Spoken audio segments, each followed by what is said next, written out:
Welcome back to Tutorial Tidbits. I'm Elizabeth St. Hilaire, and this week I would like to teach you how to apply a final varnish coat to your completed collage artwork. I teach workshops across the country, but typically we don't cover varnish because you want to allow your work to dry a full 24 hours before you apply that varnish coat.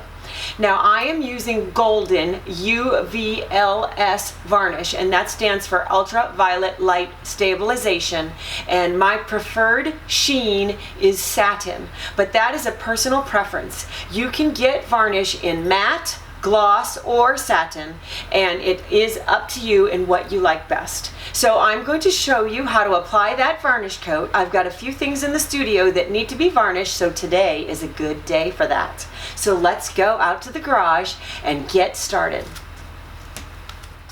Okay, you've finished a beautiful piece of collage work, and now it's time to varnish it. You've let it dry for at least 24 hours and it's ready to go. So I have my golden varnish in a Tupperware container because I buy it by the gallon and I keep it in a small container on my table. I'm using a chip brush from Home Depot that's 2 inches, and I keep it very clean so my bristles are nice and soft. You want a brush with bristles that are nice and soft, that are going to flex and bend and not offer a lot of resistance when you're brushing. If you do not ever want to use a foam brush or a rigid bristle brush, because when you go over the surface, those kinds of brushes will bump, bump, bump, bump, bump, and they will infuse air into the varnish, and then you will have little bubbles that you will see when it dries. So the key is to have a brush with very soft bristles, to go very slowly, and not to do anything that would introduce bubbles. So you don't want to shake your varnish. If it needs to be blended, you're going to very slowly stir it with a palette knife or a spoon.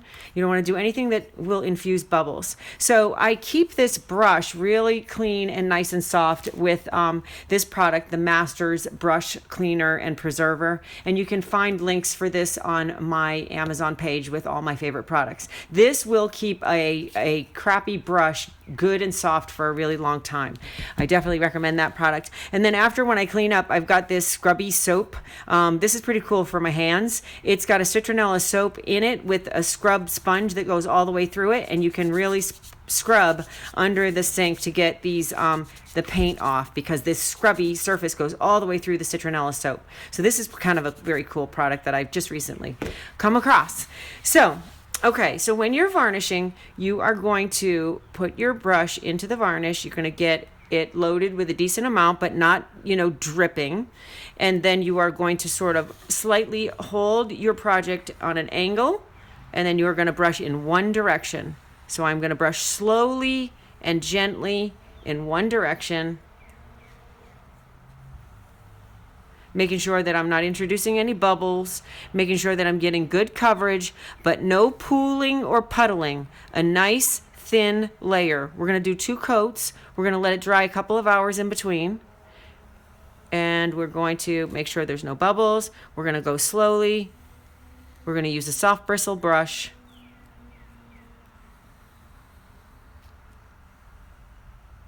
Now I'm going to hold it even more to the side so I can see the light reflecting off of it to see if there's any places that I missed.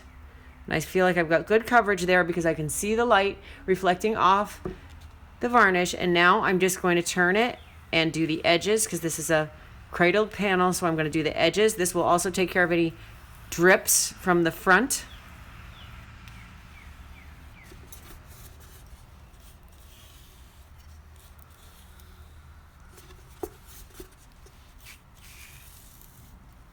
And that's it.